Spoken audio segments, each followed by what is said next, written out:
এলাকায় আছেন সহকর্মী আফজল হোসেন, সরাসরি যুক্ত হচ্ছি তার সাথে। আফজল, শিক্ষার্থীদের সড়ক অবরোধের বিষয়ে এখন কি পরিস্থিতি দেখছেন আমাদের জানাবেন।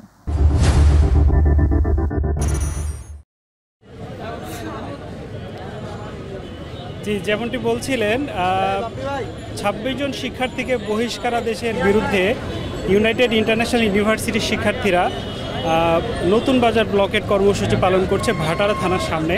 এখান থেকে তারা সকাল ৮টা থেকে অবস্থান করছেন এবং বিভিন্ন দাবি জানাচ্ছেন এবং এরপরে পুলিশের মূলত আন্দোলনটা বেশি বেগ পেয়েছে যখন তাদের উপরে পুলিশ এসে লাঠিচার্জ করে। তারা বলছেন প্রায় ২০ জনের বেশি শিক্ষার্থী আহত হয়েছেন এবং ৮ জন এখনও হসপিটালে ভর্তি আছেন। এরপরে মূলত আন্দোলনটা আরও বেশি তীব্র আকার ধারণ করেছে। আমার সাথে একজন যুক্ত আছেন যিনি এই যে বহিষ্কার আদেশের যে ২৬ জনকে বহিষ্কার হয়েছে তার মধ্যে তিনিও একজন। আমরা তার থেকে শুনবো তাদেরকে কি কথায় বহিষ্কার করা হয়েছে এবং তাদের আন্দোলনটা কতদিন পর্যন্ত চলতে পারে। আচ্ছা, আমাদের ২৬ জনকে আমি সহ আমাদের আরও ২৬ জন শিক্ষার্থীকে বহিষ্কার করা হয়েছে। তো সেটার আমরা তীব্র নিন্দা ও প্রতিবাদ জানাচ্ছি। আমাদেরকে অন্যায়ভাবে বহিষ্কার করা হয়েছে।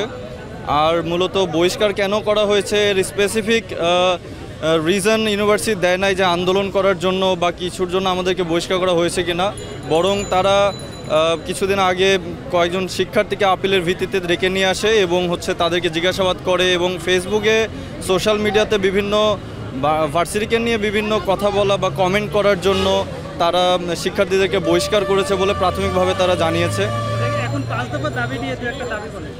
আচ্ছা, আমাদের প্রথম যে দাবিটা সেটা হচ্ছে যে অবিলম্বে আমাদের এই বহিষ্কারাদেশ প্রত্যাহার করতে হবে এবং আজকে আপনারা দেখেছেন সকালবেলা এখানে শান্তিপূর্ণ অবস্থান করার সময় আমাদের বিশ্ববিদ্যালয়ের শিক্ষার্থীসহ অন্যান্য বেসরকারি বিশ্ববিদ্যালয়ের শিক্ষার্থীরা যখন সংহতি পোষণ করে আমাদের সাথে, তাদের উপরে পুলিশি বাহিনীর একটা হামলা হয়। আমরা এটারও তীব্র নিন্দা জানাচ্ছি।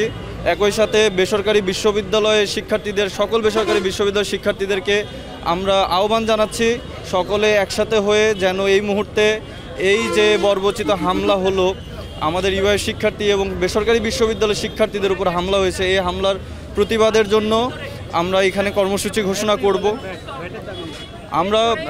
আমরা বেসরকারি বিশ্ববিদ্যালয় খাতে যে ভ্যাট এবং কর আছে এগুলো আমরা মওকুফের জন্য একটা জোর দাবি জানাবো অবশ্যই।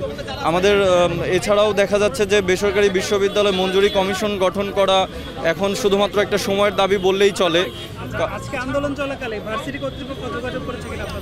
আন্দোলন চলাকালীন সময়ে ভার্সিটি কর্তৃপক্ষ আমাদের সাথে যোগাযোগ করার চেষ্টা করেছে, তবে সেটা ছিল খুবই ফ্যাসিস্ট কায়দায়। আমরা কর্মসূচি ঘোষণা করার পর আলটিমেটাম দেওয়ার পরেও আমাদেরকে যখন ন্যাক্কারজনকভাবে বহিষ্কার করা হয় এবং ইতিমধ্যে আপনারা দেখেছেন যে ইউনাইটেড গ্রুপের প্ররোচনা, ইউনাইটেড গ্রুপের মদদে আমাদের সাধারণ শিক্ষার্থীদের উপরে একটা হামলা হয়েছে পুলিশ বাহিনীর দ্বারা। তো আমরা এই মুহূর্তে নিরাপত্তাহীনতায় ভুগছি অবশ্যই। অ্যাট দ্য সেম টাইম আমরা এটার তীব্র নিন্দা এবং প্রতিবাদ জানাচ্ছি। জি, যেমনটি দেখছিলেন যে আন্দোলন চলছে এবং তারা অব্যাহত রাখার ঘোষণা দিয়েছে। তাদের যে কয়টা দাবি আছে এই ছিল আমার কাছে সবশেষ এখান থেকে এই পরিস্থিতি।